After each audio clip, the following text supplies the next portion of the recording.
Well, basically, I left off stating that for Chem 1B stoichiometry, we're just going to use the equilibrium law to calculate.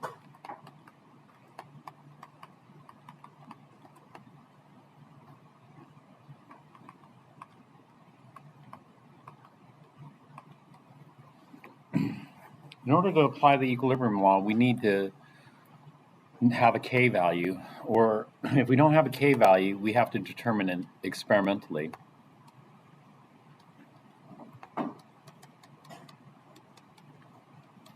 By measuring the equilibrium concentration. So experimental measurement of the equilibrium concentration.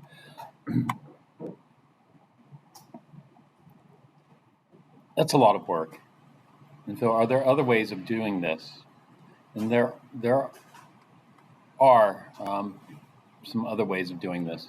Another way of determining what K is by using Hess's law type relationship.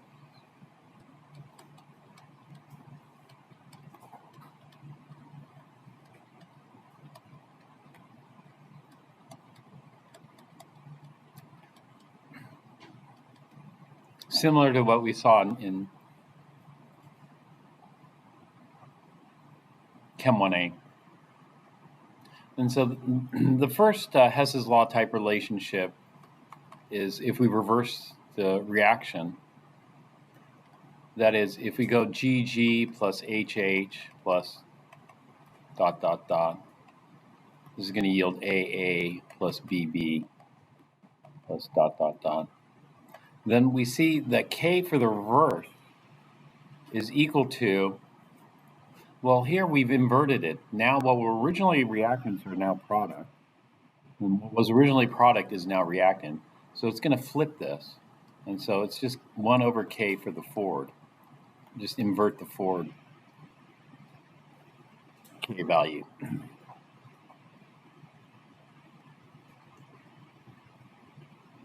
Another relationship is if we multiply.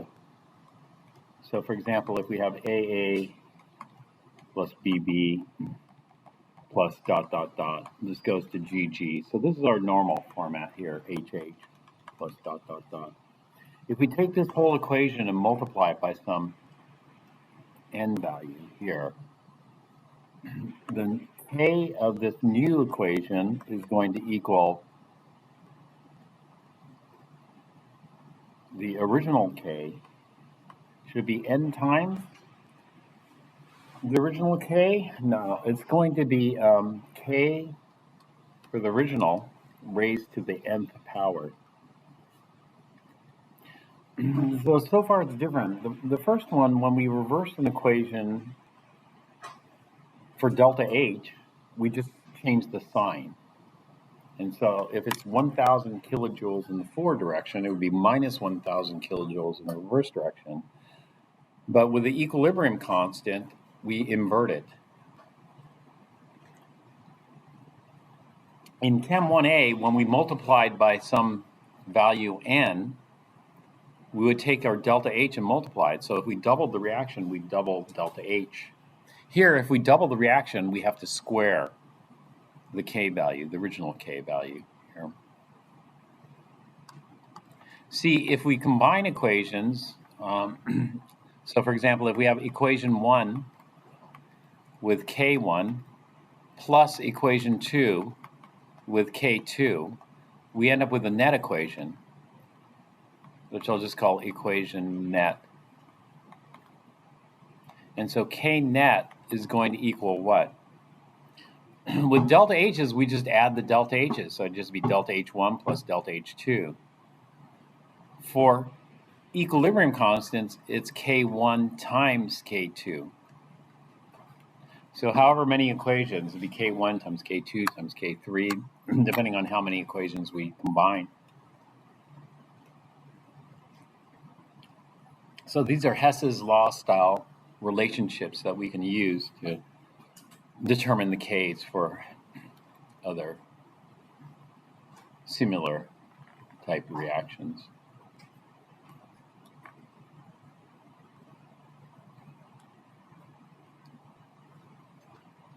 The other way we could get this is by theory. We can generate laws empirically through observation. We can also generate laws theoretically. And so we're going to get K from the K value from thermodynamics.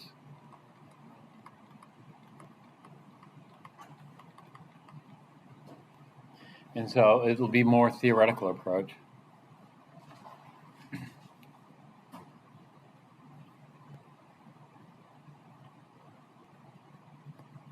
So K is going to be related to the driving force.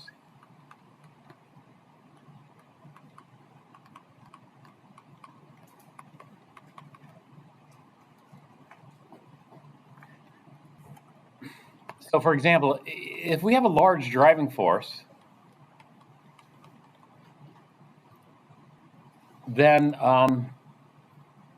we're going to favor products. If we favor products, is K going to be large or small?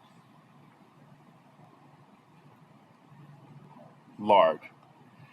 And so if the driving force is large, K is going to be large. If we have a small driving force, then K is going to be small.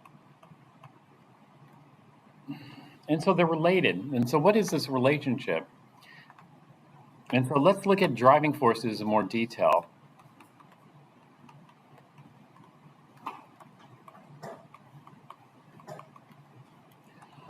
When we look at nature, nature tends to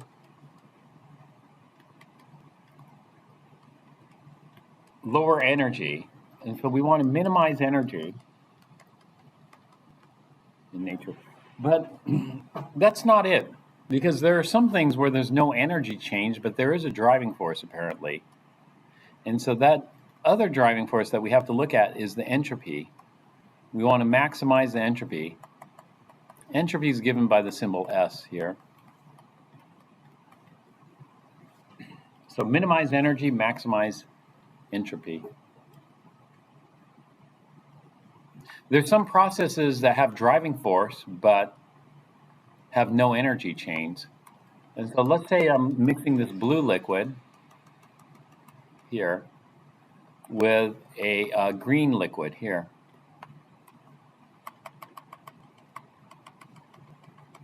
And these two are miscible in one another. And they're both at 25 degrees C, 25 degrees C, and they're miscible. Miscible means what?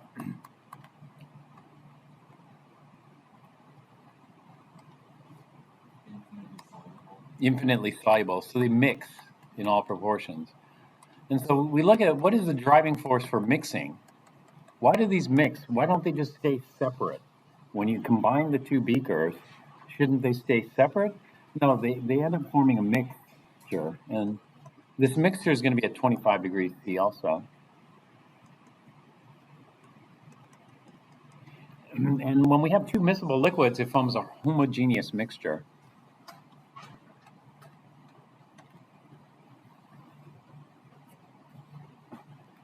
So what is the driving force for this?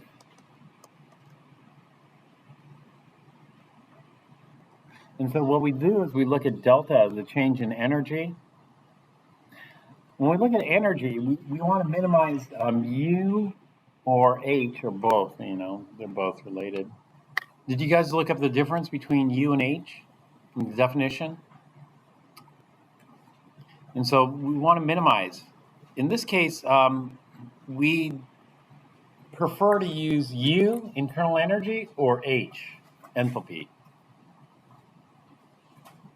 We prefer using H. Why? Why not U?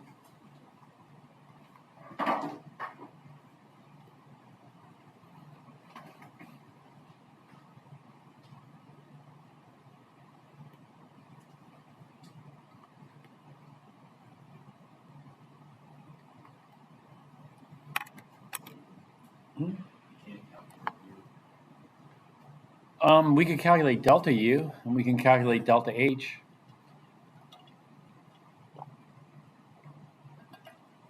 We're looking at change in energy or change in enthalpy.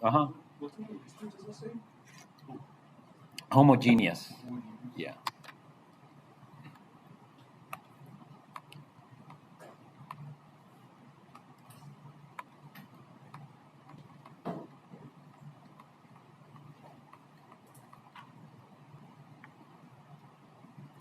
We prefer to use delta H. We prefer to use delta H because delta H is for constant volume or constant pressure.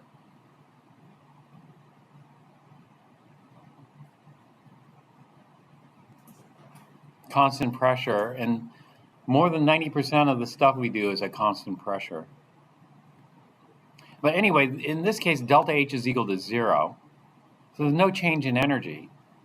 And so what's the driving force for mixing? It's delta S. Delta S is going to increase. That is, the entropy goes up. Things become less ordered. Before it was all ordered. All the blue were in one beaker, all the green in another. Now they're all mixed up. And so the entropy's gone up. Positional entropy in this case. And so we have to look at both delta H and delta S. Fortunately, delta H, you know how to calculate it. All the ways you can calculate or measure it. But what about delta S? Fortunately, delta S is easy. It's just the final entropy minus the initial entropy. Unlike enthalpy and internal energy,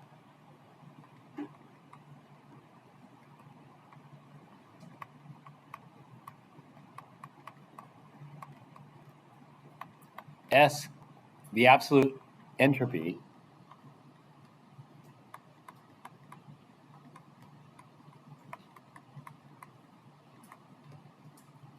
can be determined.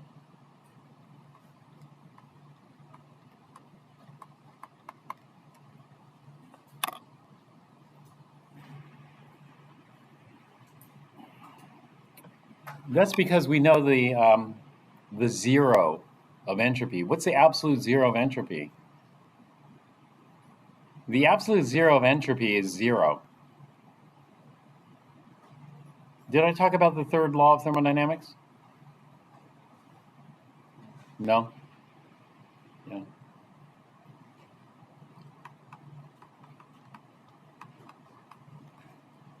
Third law states that the entropy of a perfect crystal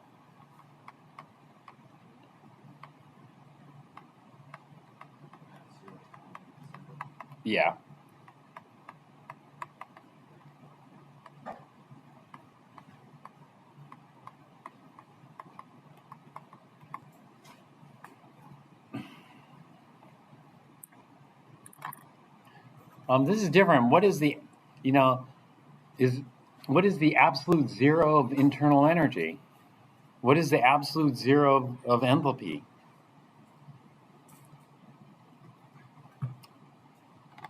This question, but we know what the absolute zero of entropy is. This is the lowest entropy you can have. And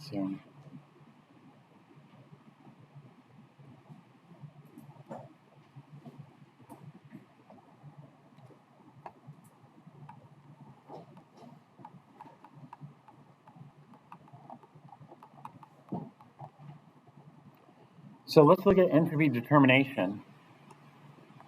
One method of entropy determination is by calculation.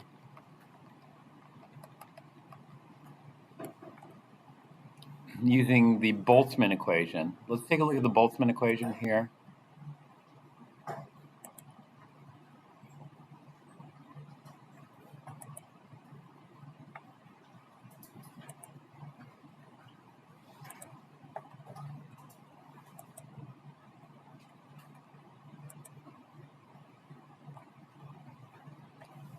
This is Boltzmann here. The Boltzmann equation is written above his statue. This is his tombstone here. It's carved into it. Here it is. S equals KB. KB is called the Boltzmann constant. The little k is used also for the rate constant. This is to differentiate it. And one of W.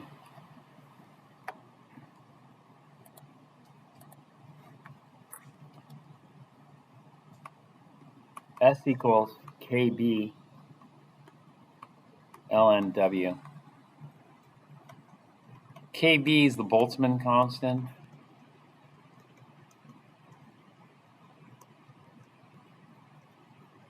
Which is equal to R divided by Na.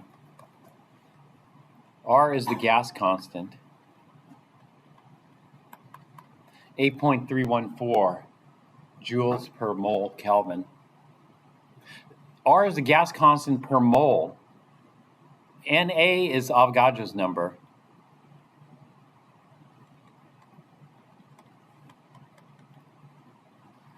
And so if we take R divided by Na, then what we're going to get is the gas constant per particle versus per mole of particles. So gas constant per one particle.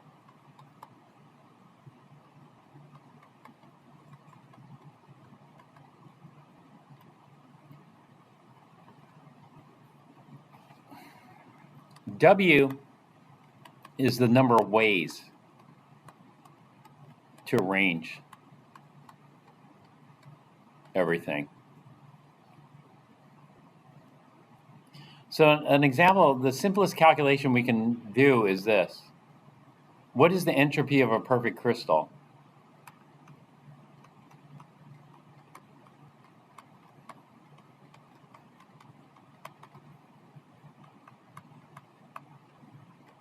At 0 Kelvin? Is 0. S is equal to KB times Ln. How many ways are there of arranging the particles in a perfect crystal? It turns out there's only one way of arranging the particles in a perfect crystal. And so the number of ways is just one. Let's put it in parentheses there. Besides that. So Ln of 1 is 0. And so the entropy is 0. So that calculation is not bad, right? But what if you increase the temperature? If you increase the temperature, the number of ways increases dramatically. 1, because of the energies. 2, because of the positions. If we look just at the positions are constantly changing. And so in one way, one particle's here, another particle's there. In the next instant, they're over there. So there are lots of different ways of arranging it as the temperature goes up. What we're going to do is we're going to take a look at the energy in some simple scenarios here.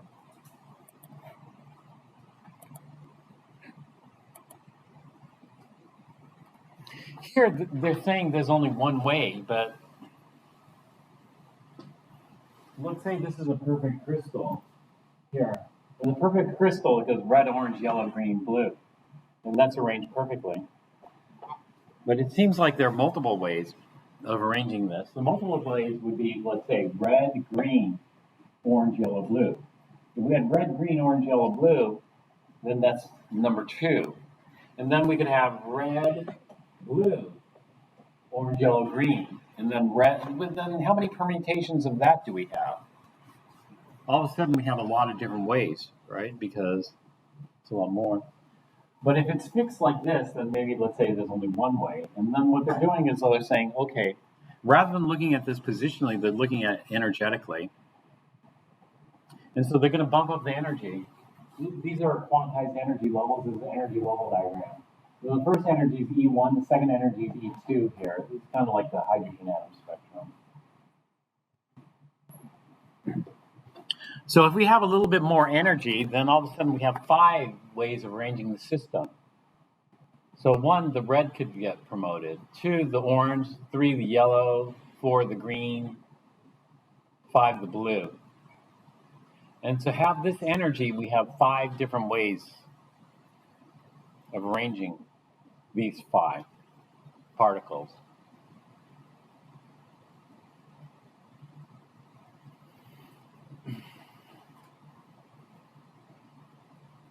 If we further increase the energy, we might have it populated the fourth energy level, one of these. And the combined energy will be a bit higher.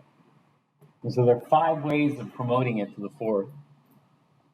But there's a 5th way, that is if all 5 jump up to the second energy level, then we'll get the same energy. So there are a total of 6 ways of arranging this. So we could just count them, depending on the energy. And then do that. And use the Boltzmann equation, determine it.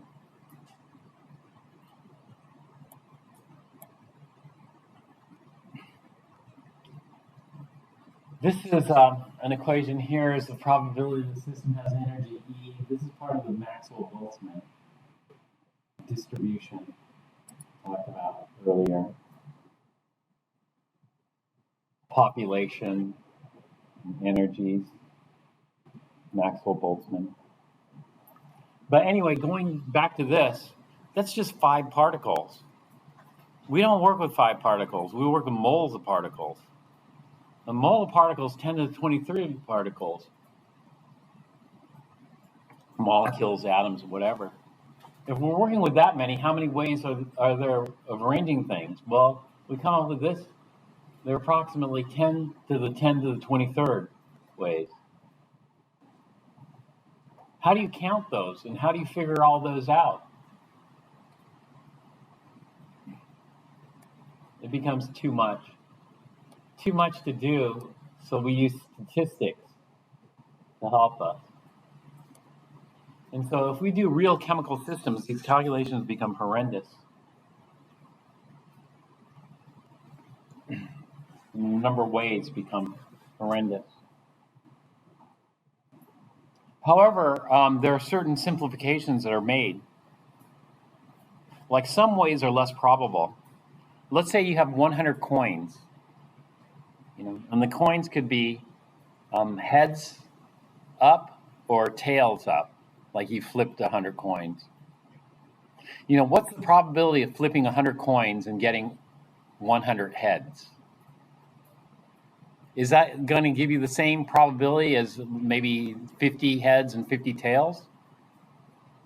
No, actually, 50 heads, 50 tails seems more probable, or something, something of that sort. And so some of these aren't going to be as probable. And so it makes the math a little bit easier if we can ignore or hold some less.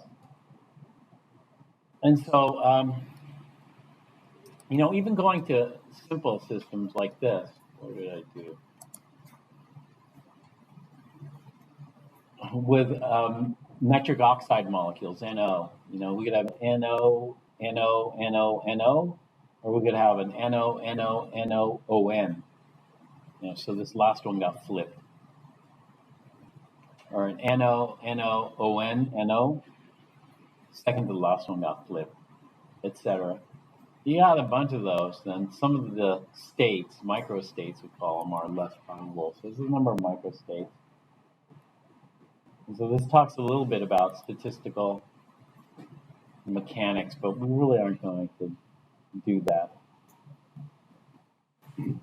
much. In fact, we're not going to do any.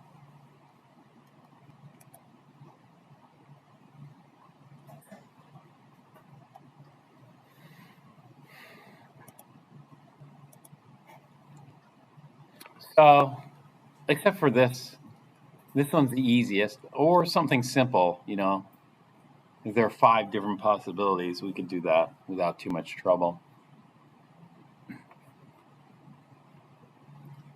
So that's one way we can calculate it.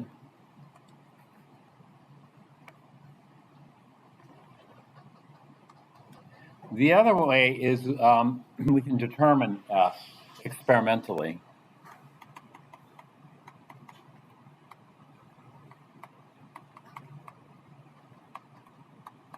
From heat capacities.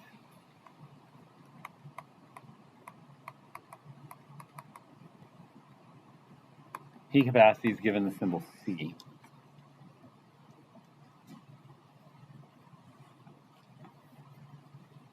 if something has a high heat capacity, let's say water has a fairly high heat capacity, what does that mean? Versus something with low heat capacity, like metal. Metal has fairly low heat capacity. And so what's the difference between water and metal? High heat capacity water, low heat capacity metal.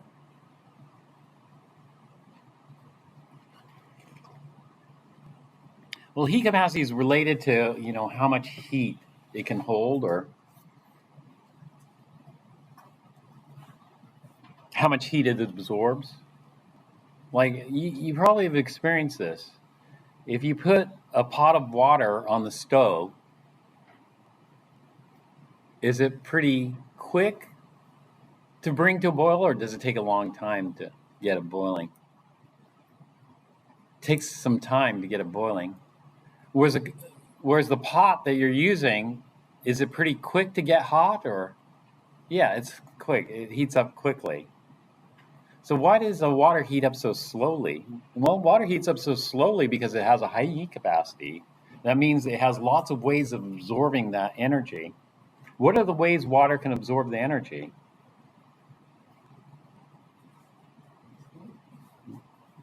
Water, when it absorbs energy, like metal, when metal absorbs energy, it's just going to cause vibrations. That's it. The metal atoms start to vibrate, and they'll vibrate with more kinetic energy as the temperature goes up, and they absorb more and more heat. But water not only has vibrations, it also has translations and rotations. So water, there's translational motion, which the metal doesn't have. Metal only can vibrate. And there's rotational motion. And so water has a lot of ways it can absorb that energy. It has a lot of ways then that's kind of related to the entropy, isn't it? And so entropy is related to the heat capacity. In fact, when we look at the entropy, we can determine the entropy by doing this. It's this little symbol here. From 0 to temperature T of Cp, which is a function of temperature, over T. And then there's this little dt. This is from calculus.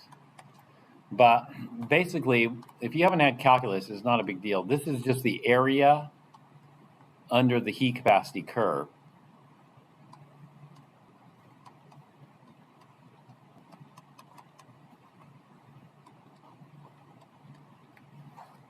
This is, comes from a relationship from thermodynamics. And so we just measure the heat capacities. Let's say we're looking at water. Water has a fairly high heat capacity. And we know the heat capacity of water is like 4.18 joules per gram degree C. It's up here. And the heat capacity changes a little bit with temperature. See. Ice has a lower heat capacity. It's like 2. This is C. P, heat capacity, constant pressure versus temperature. And then steam has about the same heat capacity as ice. So this is liquid. Oh no, this is solid, sorry. This is solid, this is liquid, this is gas. This is for H2O. So if I'm interested in the entropy of liquid water at 298 Kelvin, I'll go to 298 Kelvin here. And I'll measure this heat capacities here, make a plot. And then what I'll do is I'll take the area under the curve from 0 to 298. And that would be the entropy at 298. I can do the entropy at any of the other temperatures as long as I have the heat capacity data. And so we can take heat capacity data as almost at 0 Kelvin and then extrapolate that down to 0 Kelvin. And so from these heat capacities, we can get the entropies. Using this equation up here, we're just measuring the area under the curve. And the entropy is going to look like this. it's cumulative. So the area just keeps adding up. And so over here we'll have the solid, that's going to have the lowest, and then the liquid, and the gas. And the entropy increases with increasing temperature. This jumps here because the liquids have a lot more disorder than solids. Solids usually are crystalline. And crystals are pretty neatly arranged particles. In liquids, they introduce translational motion, so there's going to be more random. And gas is mostly empty space. Particles free to move in there. And so we can determine absolute entropies either by calculation in the theory, like that, or experimental measurements here. What's the most common temperature that we work at?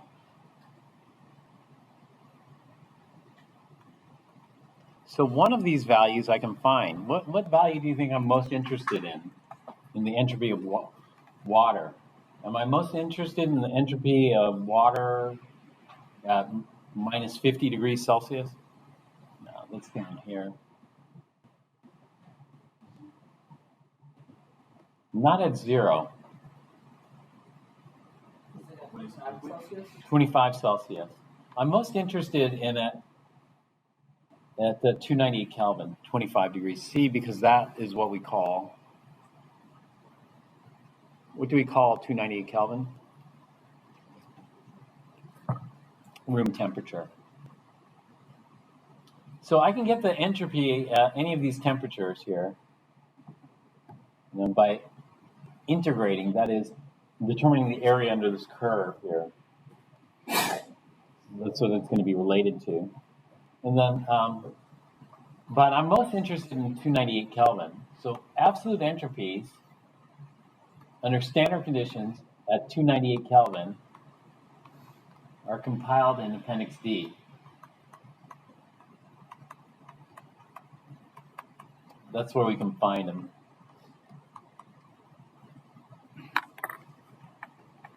At least for the common ones. So let's take a look at Appendix D.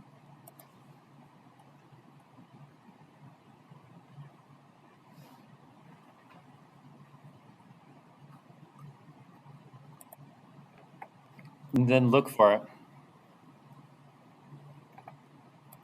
This is data table D1. No, that's not it. Oh, here it is. Data table D2. It's a pretty long table. You've used this before. Do you recall using this? Appendix D? What did you use it for?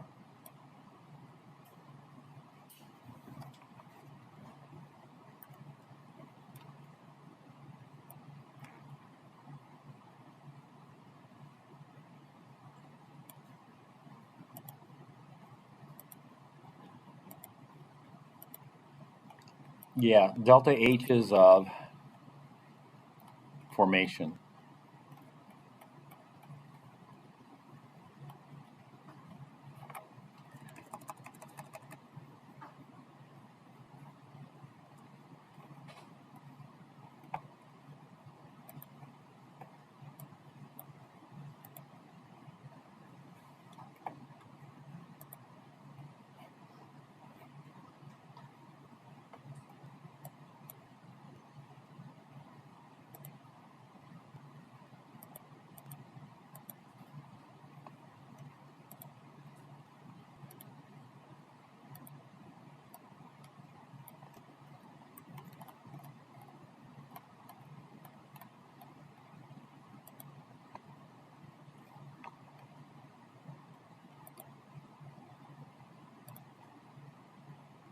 Okay, sorry, let me get back to this here.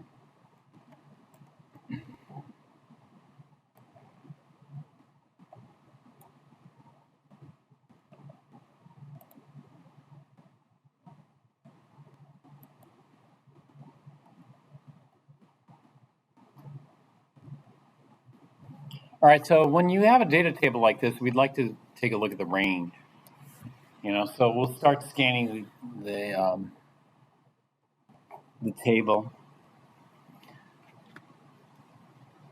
And so we start off with aluminum solid, has an entropy. This is absolute entropy. No, it's not delta S, it's just S. It's under standard conditions, that little superscript, that's what that means. And so let's take a look. Table D2, thermodynamic properties of substances at 298.15 Kelvin, which is room temperature. Substances are at 1 bar pressure. 1 bar pressure is standard pressure. For aqueous solutions, solutes are at unit activity.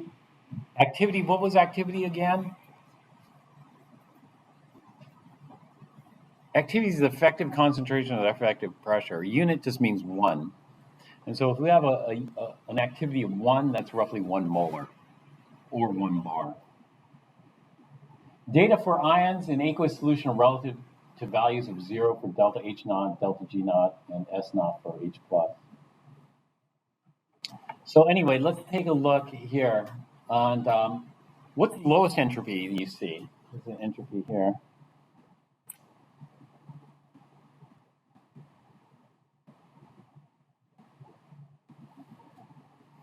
The lowest entropy I see is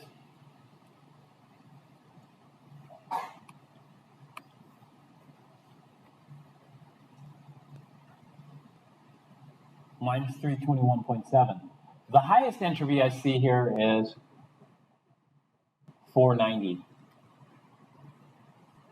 So you want to get some kind of range. This is just for aluminum. I'd look at all of appendix D, see what the range is. See if I can, let's see, that was minus 321.7. See if I could see a lower entropy than minus 321.7. I don't see any yet. Minus 73.2, 56.9.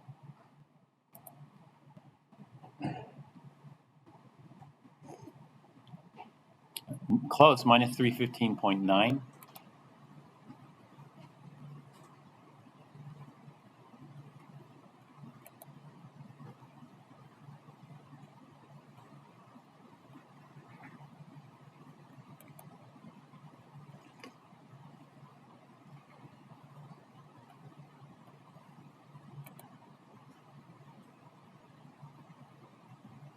Okay.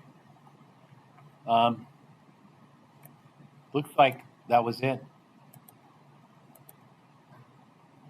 Minus 321.7 was low.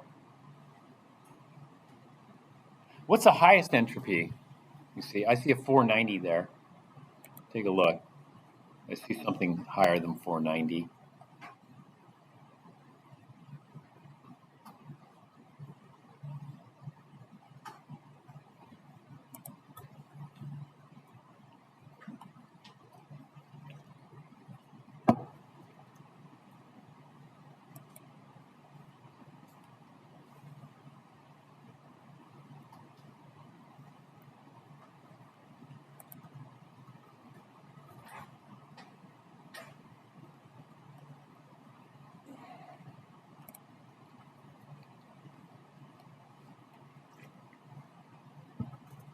You see anything higher than 490 so far?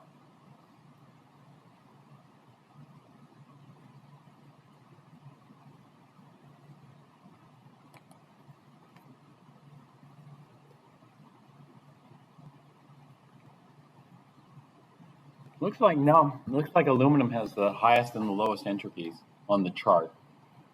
At least aluminum or aluminum-containing compounds.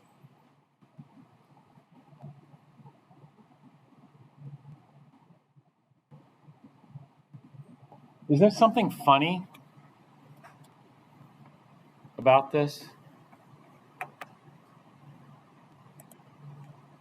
number? This is okay. 490 is okay, I think. Is there something strange about this? Like a big question mark? What was the third law of thermodynamics?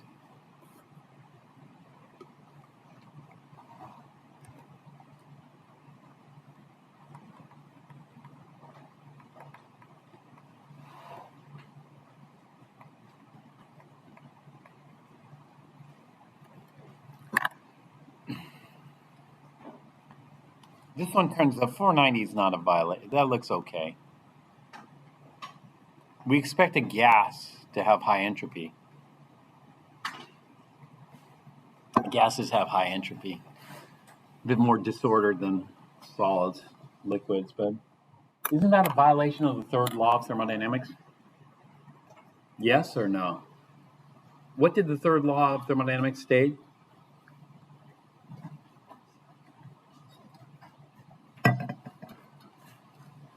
Third law of thermodynamics states that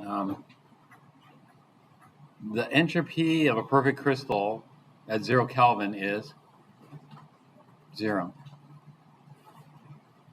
So this must be more perfect than that, right? Because it has a lower entropy. And so maybe we need some kind of modifier for that.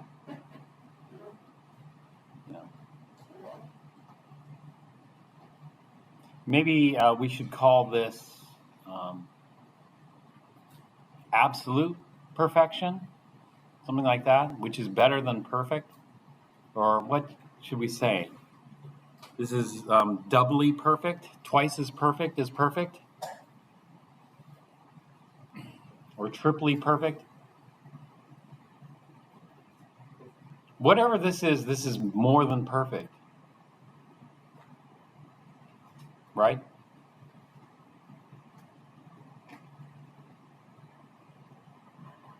More than perfect.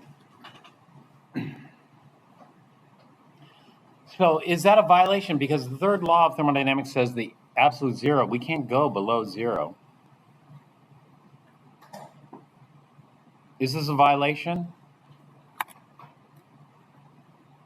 The answer is no. This is not a violation of the third law of thermodynamics. Why?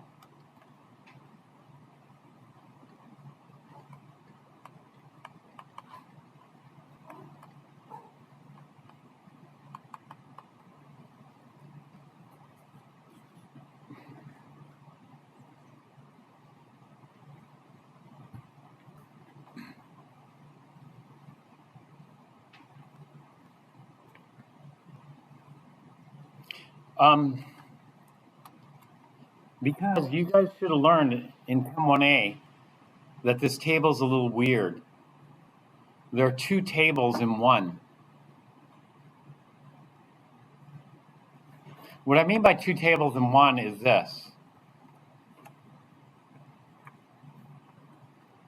Absolute temperature versus relative temperature. Absolute temperature is Kelvin. Relative temperature is, we have 2 common ones. The first one is Fahrenheit, and the second one is Celsius. The difference is the 0. What does 0 mean? So 0 Kelvin means something. What does 0 degrees Fahrenheit mean? 0 degrees Fahrenheit is what we call an arbitrary 0. 0 Kelvin is called an absolute 0. 0 degrees Fahrenheit is an arbitrary 0.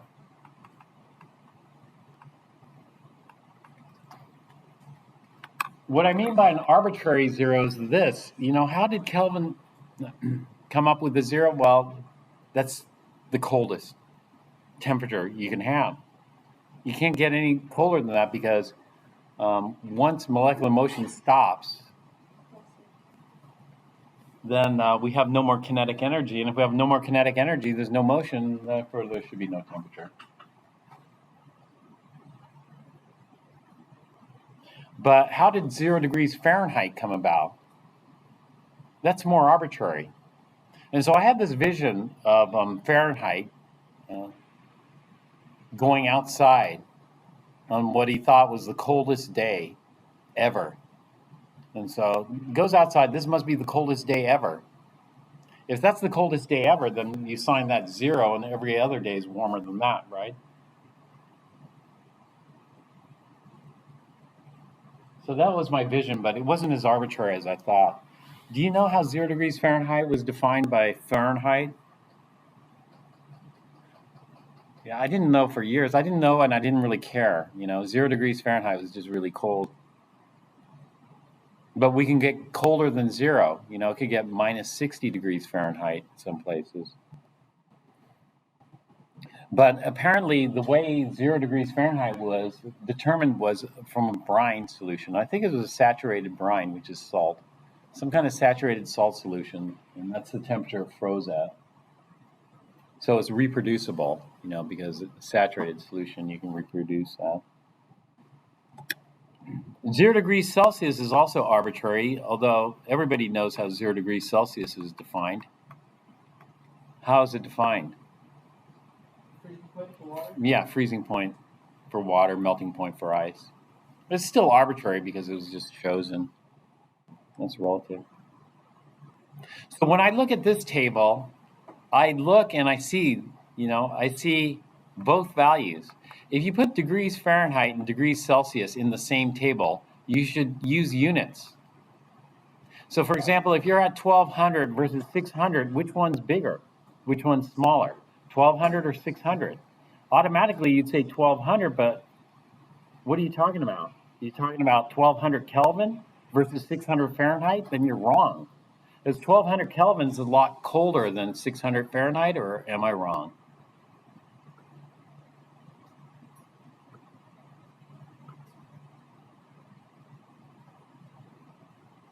Well, anyway, we need to know the units here. So I'm going to ask you, which is a smaller entropy? Which one has a smaller entropy? Solid aluminum or 1 molar aqueous aluminum 3+ ions?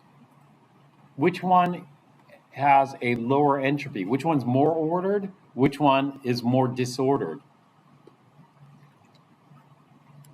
In other words, when you have a solution of 1 molar aluminum ions, are the aluminum ions nicely arranged and neatly, or are they just randomly moving about? They're kind of randomly moving about. There's disorder.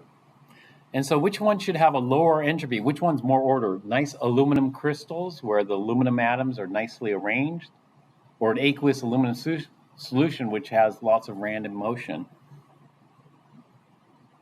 I'd say the aluminum. So if somebody asked me which one of these two has a lower entropy, you know which one I'd pick? 2833. Why? And other people would pick minus 321.7 because minus 321.7 is a lower number than 2833. But they'd be wrong. They'd be wrong because we're comparing. The minus 321.7 is like Fahrenheit, whereas the 28.33 is like Celsius. So what's a lower temperature? You know what the lowest temperature in Fahrenheit is? Minus 456, I think, somewhere around there. That would be absolute zero. And so which is a colder temperature, 28.33 Kelvin or minus 321 Fahrenheit? Which one's a colder temperature?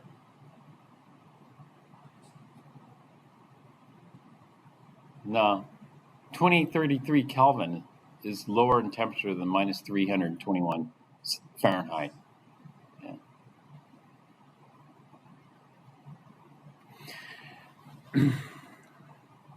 And so I know that this one is Kelvin. This is Kelvin, this is Kelvin, this is Kelvin, this is Kelvin, Kelvin, this is Fahrenheit. How did I know that? This one's Fahrenheit.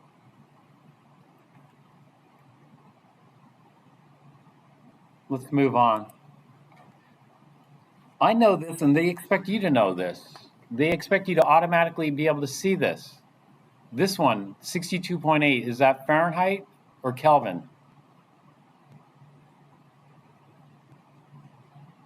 Kelvin.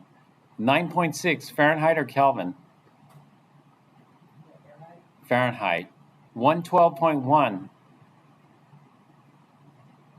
Fahrenheit or Kelvin? Kelvin. Next. Kelvin. Next. Kelvin. Kelvin. Kelvin. Kelvin. Kelvin. Kelvin. Kelvin. Kelvin.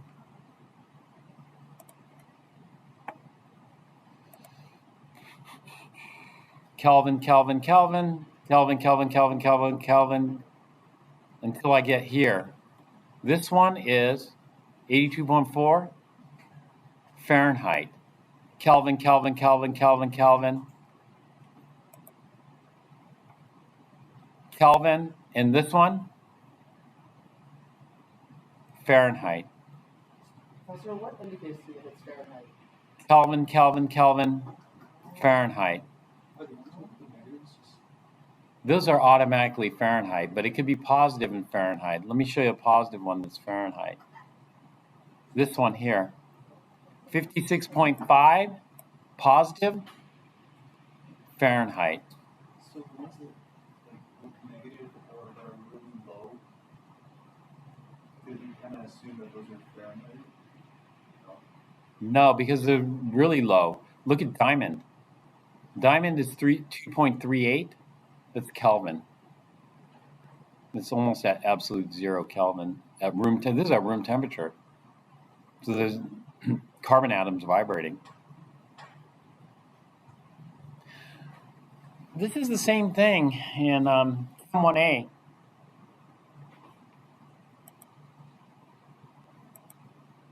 In Chem 1A, we had the same issue arise.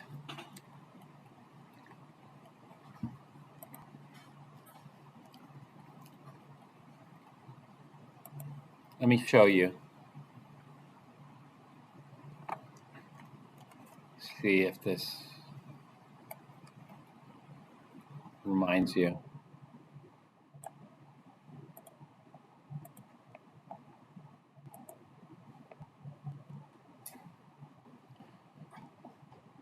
The first column here is delta H sub F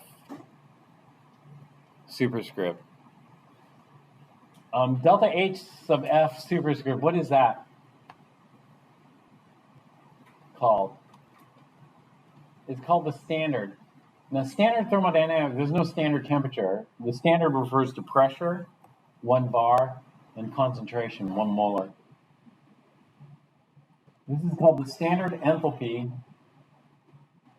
of formation. So let's take a look at the standard enthalpy of formation for hydrogen gas. The standard enthalpy of formation is 0. Does that seem right or does that seem weird? In other words, does that seem normal or abnormal? Normal? Yeah. This is totally normal here.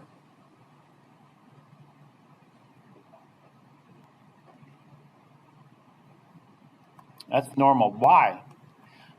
Because delta H of formation of H2, it's formation of 1 mole of hydrogen gas from the elements in their most stable state under standard conditions. The element in the most stable state under standard conditions is hydrogen gas.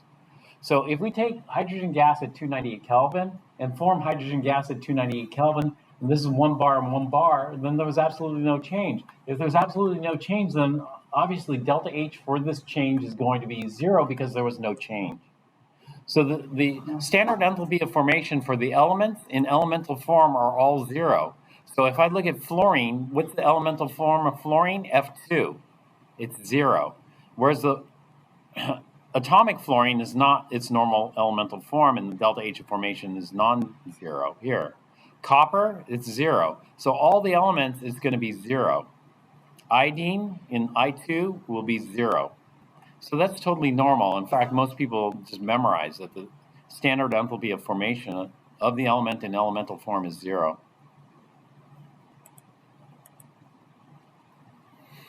However, this is abnormal. What is the standard enthalpy of formation of H+? It's also 0. That's weird. Why would it also be 0? Because the reaction for H plus is this. It's the formation of 1 molar H plus aqueous from the elements H2 in their most stable state under standard conditions. This is H2 gas, and we'll need it 1/2 mole. So if I have a 1/2 mole of H2 gas, I got to break that hydrogen-hydrogen covalent bond, the single bond, and then I have to ionize it. Ionizing hydrogen is difficult. It's because of its small size. Not as difficult as helium, but still the ionization energy is quite high. And then I get some energy back by forming solvated H plus ions. So that leads to some stability. Why is delta H for this equal to 0? That's weird. But it's equal to 0. Can somebody tell me why it's equal to 0? Why is there no energy change here?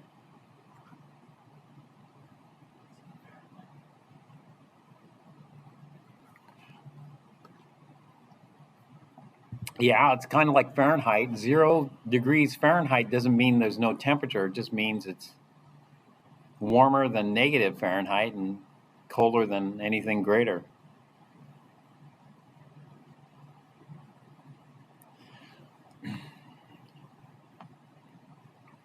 The reason is because there is an energy change here. It's just defined as 0. This is called an arbitrary 0. Why did they define this one as 0? That's clearly wrong. It's clearly wrong.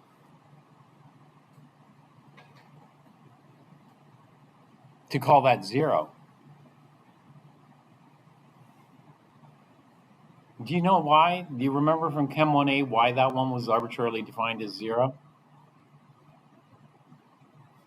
In Chem 1A, there's a page in the book that talks about this. They talk about the formation of HCl. So if I take a 1/2 mole of H2 gas plus 1/2 mole of Cl2 gas to form 1 molar HCl aqueous, I can measure this using calorimetry. This comes out to minus 167 kilojoules. Out of that minus 167 kilojoules, how much belongs to the formation of H plus? And how much of this belongs to the formation of Cl minus? What are the proportions? Like, is it half of this belongs to the H plus and the other half to the Cl minus? And so the problem is we have two unknowns, x and y. We have two unknowns, but only one equation.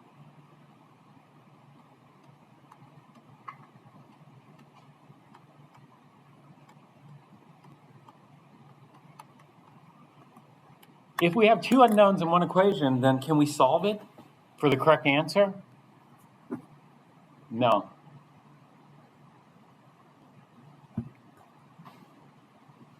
So we can make assumptions. One assumption is it's 50-50. So let's split it. Half of the delta H of formation comes from H plus, the other half from Cl minus. That's one. Another way we could split it is we'll do 0-100. So that's what they did. They went ahead and said 0% H plus, 100% Cl minus. So the delta H of formation of Cl minus is minus 167 kilojoules, and the delta H of formation of H plus is 0. That's easy. This is 0, this is minus 167. They add up to minus 167. But isn't that all screwed up? Yes. Because what you're doing is you're giving all the energy to Cl minus. None of the energy to H plus. That's screwed up. That leads to a big systematic error. It's a big systematic error. And then we'll do it again. Take a look at the entropy. The third column over is the absolute entropy under standard conditions. Is a 1 molar solution of H plus equivalent to a perfect crystal at 0 Kelvin? No, not at all. H plus is going to have a heck of a lot more disorder. It's an aqueous solution. There's translational motion. It's going to randomize the positions. So the entropy is much higher. But why did they do this? Why did they have to do this? Why they had to do this is this. We have the same problem. We don't know. We can measure the entropy of HCl. But if we measure the entropy of HCl, how much of that entropy is due to H plus, and how much of that entropy is due to Cl minus? They're going to say, well, if we measure the entropy of HCl, aqueous, it's 56.5.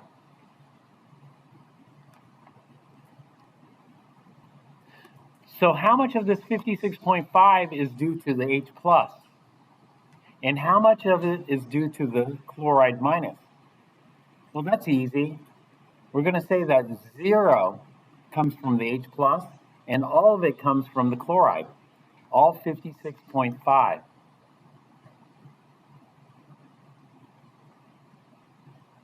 Is that correct? No, it's not correct. It's a huge systematic error. But can you form a cation without the anion? If we're looking at just H plus, it's wrong. But if we're looking at H plus and Cl minus, it's right, because the total entropy is you have to combine the two. So 0 plus 56.5 gives us 56.5, the correct entropy for the combined. And so the situation is like this. This systematic error is going to be canceled out. In other words, H plus entropy is too low and the Cl minus entropy is too high. But when you combine them together, the systematic error of the cation, which is too low, cancels out the systematic error of the anion, which is too high, and we get the correct answer. And so the same thing here happened with delta H in Chem 1A. And the same thing here is going to happen with the entropy. So whenever we have an entropy, the easy way to know, are we on Fahrenheit or are we on Kelvin? If you're forming an ion, you're on Fahrenheit. Everything else, you're on Kelvin. And so they figure they don't need to explain this to you because you're sophisticated enough to know that. But maybe they should separate it into two different tables. That's what I say in Chem 1A. And so what they're doing is they're mixing up the Fahrenheit and the Celsius, but they aren't telling you the units because they want you just to look over here, and then you can tell. Does that make sense? And so we can do this. We can compare cations with cations. So you can make a direct comparison. Which one has lower entropy? Just look cation versus cation, no problem. We can compare anion versus anion. Which one has a lower entropy? Which one has a higher entropy? No problem. But we can't cross-compare cation with anion. It doesn't quite work. And we can't compare ions with everything else because the numbers don't match. And so we have to be careful when we use this table. So if I ask you which one has a lower entropy, a perfect crystal at 0 Kelvin or 1 molar H plus aqueous at 298 Kelvin. And some people will say they have the same entropy because they're both 0. But is that correct? No, that's totally wrong. The perfect crystal is going to have a lower entropy. This is some arbitrary 0. It's not an absolute 0. And so we have to be careful. But anyway, we want to take a look at the values and the value ranges, from about close to 0 to 400. And we look at these, and so when we look at solids, it turns out the solids have fairly low entropy, between about 0 and 100. And the units for this are joules per mole Kelvin. The liquids have a little higher entropy because we got translational motion, and so we're looking at 100 to 200 joules per mole Kelvin. And then the gases are going to have the highest entropy at about 300 plus Kelvin. I mean, joules per mole Kelvin. 300 plus joules per mole Kelvin.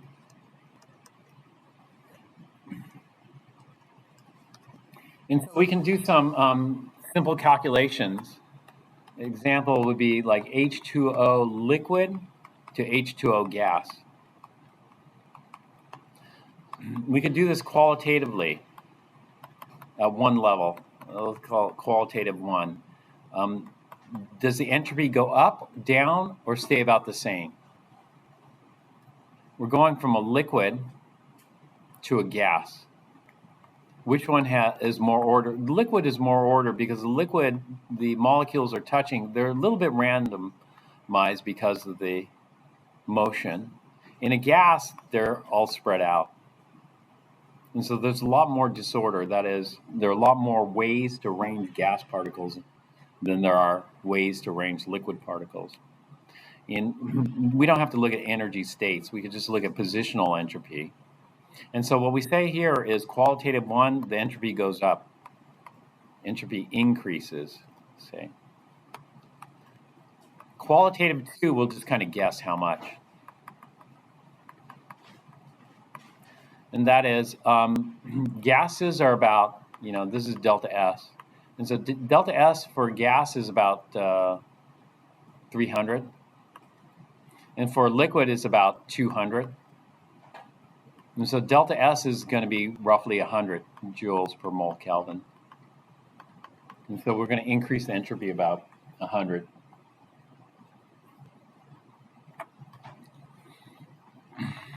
These are typical entropies for solid, solid, liquid, and gas earlier. This is gas and this is liquid.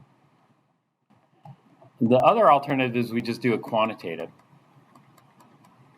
Quantitative, we look at the entropies in Appendix D.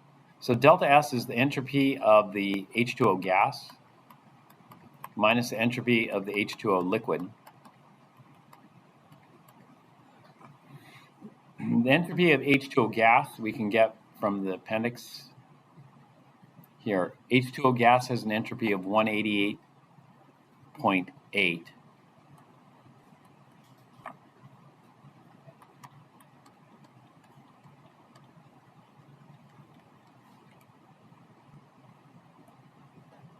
A little bit on the lower side for a gas. The entropy for H2O liquid is 69.91. That's also a little low. This is kind of in the solid region. H2O liquid is known to have a more ordered structure because of the strong hydrogen bonding interaction. So this is a little low for a liquid. This seems a little low for the gas too. But for the liquid, it's due to hydrogen bonds. Low for liquid due to strong hydrogen bonds, kind of orienting the molecules a little, or constraining them. So the entropy change here is going to be, let's go ahead and calculate it, 188.8 minus 69.91. 181 point, I'll just do 181.9.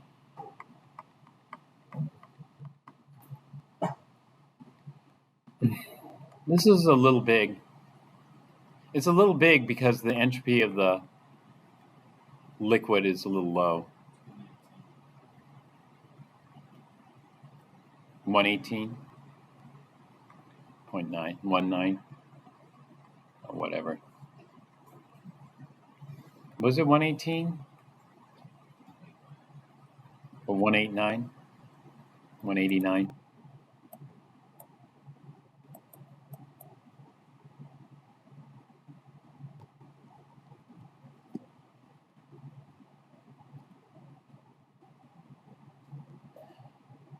All right.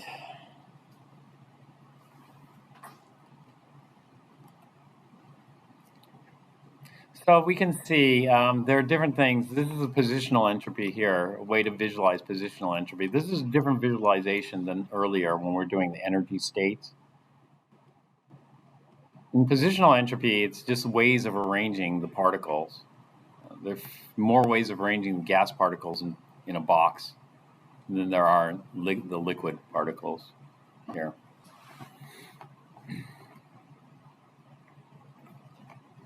All right, any questions on this?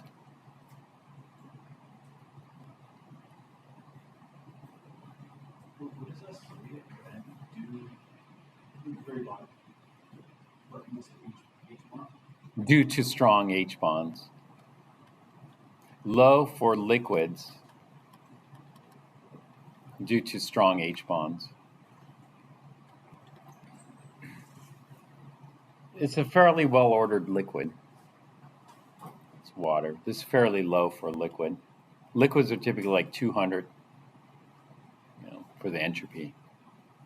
This is kind of low for the gas too. So what we want to do here is we want to figure out the this. So we can calculate, now we can calculate delta H, the energy, and delta S. And so let's go ahead and start using delta H and delta S. One thing is if delta H decreases, that's favorable. And delta S increases, that's also favorable. This is always spontaneous.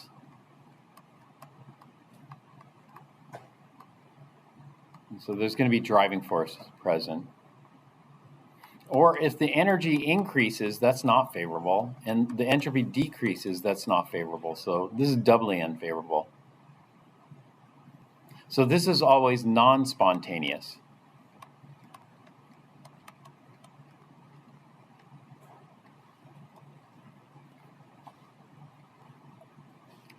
We can quantitate these with the numbers, but we definitely need to quantitate. Let's say if the energy decreases, that's favorable, but the entropy also decreases. Then this is a question, how do we weigh these? Or if the energy increases, but the entropy increases, so energy is unfavorable, entropy is favorable. That we need to weigh. And so in order to quantitate these, how do we quantitate? We can calculate the enthalpy easily. We can calculate the entropy. That's not so difficult either. How do we quantitate and compare?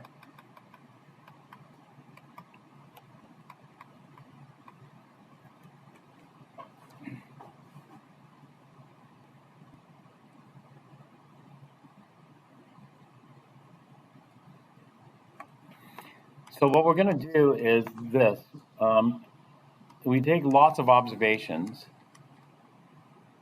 leads to the second law of thermodynamics. The second law states that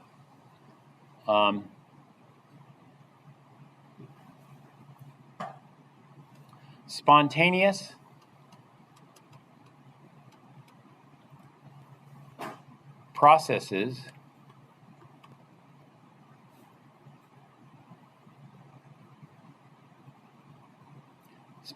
processes require an increase in the entropy of the universe.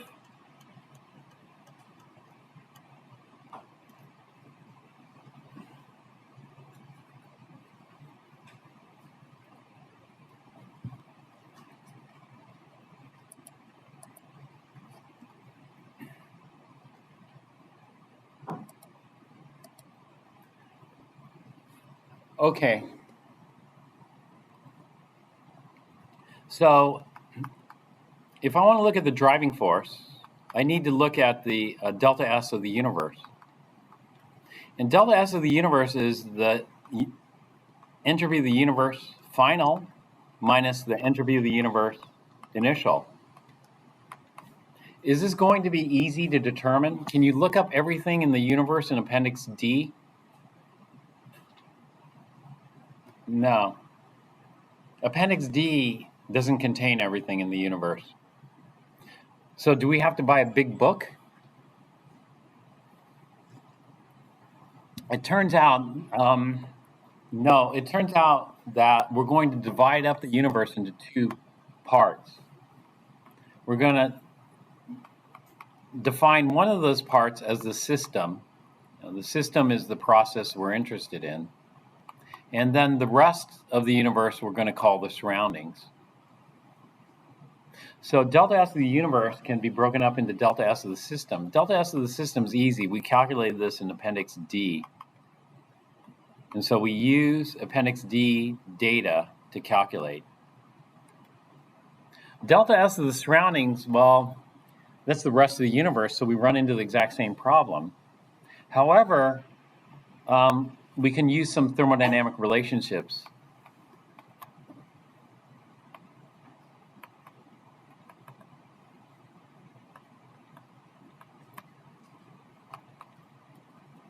To make this reasonable. And so one of the thermodynamic relationships is delta S is related to heat. The more heat exchange, the bigger the entropy exchange is. So delta S is equal to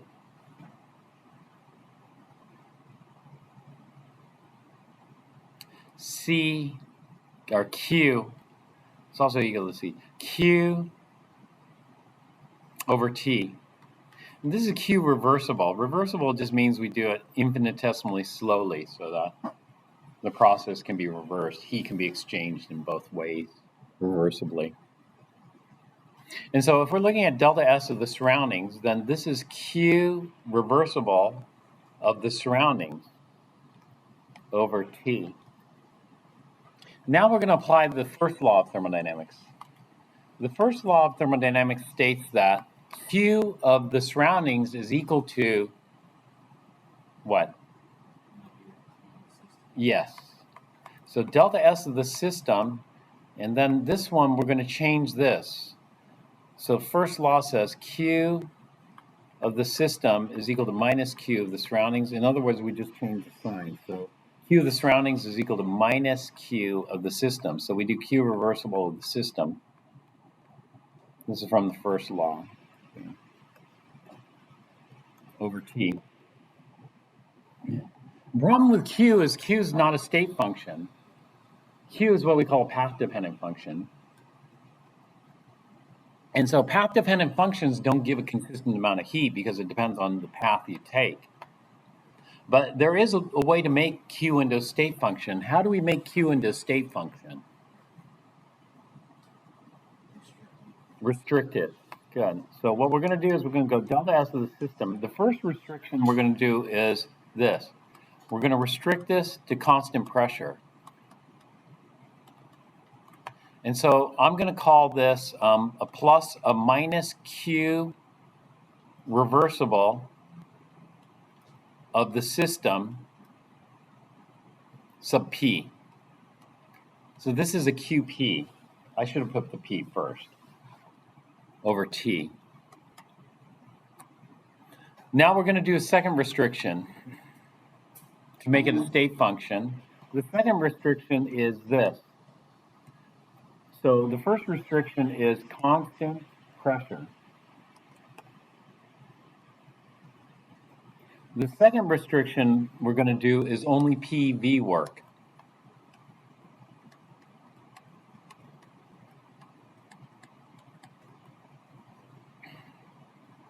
So if we restrict it in this way, delta S of the system, this is going to be plus.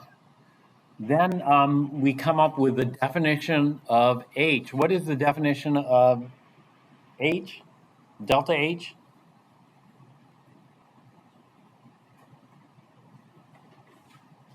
delta H is defined as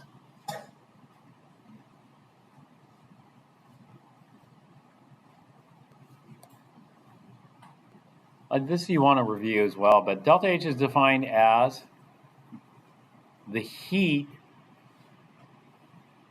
at constant pressure with only PV work allowed. And therefore, Q is equal to delta H over T. And then what we're going to do finally is we're going to multiply negative T by both sides. So we're going to negative T delta S of the universe is equal to, and then I'm going to rearrange this. I'm going to put delta H first, then minus a T delta S. And delta H is going to be for the system, and delta S is for the system. And so both of these we can calculate using Appendix D data. And we're going to define this as a new state function. This is going to be defined as delta G. So delta G is equal to delta H of the system minus T delta S of the system. So what we want is we want to minimize energy. When we minimize energy here, that means we want exothermic.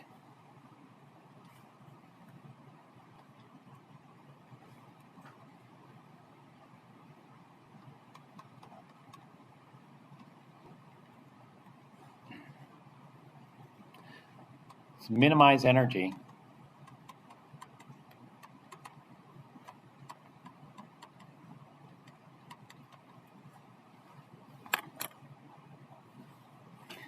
Let's say I have 1,000 kilojoules of energy stored in a battery, and then I just discharge that through some wire, and it's going to get hot. So what I can do is I can dump all that 1,000 kilojoules in the battery into the surroundings as heat. So think about this. If you have 1,000 kilojoules stored in the battery versus 1,000 kilojoules of heat, how much energy do you have? You have 1,000 kilojoules, right? So let's say I want to charge my phone and I plug it in to the battery. So I can use that 1,000 kilojoules to plug into my phone and to charge my battery. But what about the 1,000 kilojoules of heat?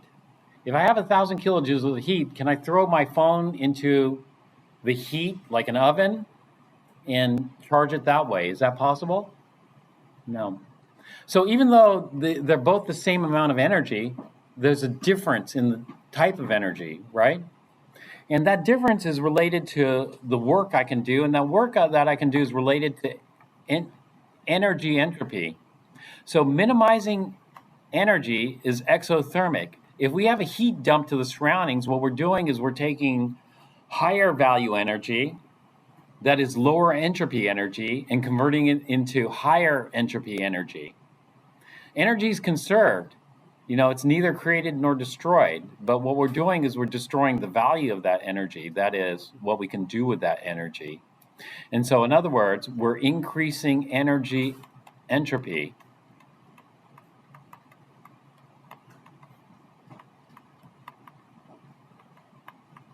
And so when we minimize energy, we want exothermic. We want to dump that energy as heat into the surroundings, and dumping that is going to increase the entropy of the surroundings. Basically, we aren't going to be able to do as much with that energy. So increasing energy entropy. Heat has a higher entropy than 1,000 kilojoules of chemical potential energy. Over here, this is positional entropy. So earlier when I was talking about maximizing, we're maximizing positional entropy. That is the ways we can arrange it in terms of position. So we want to maximize positional entropy and minimize energy, i.e. maximize energy entropy. And so this is the second law. The second law is we want to increase the entropy of the universe. Does that make sense?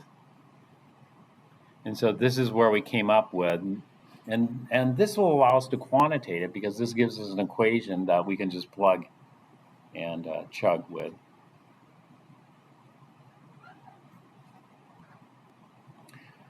All right, I guess we're out of time, so let's wrap things up here.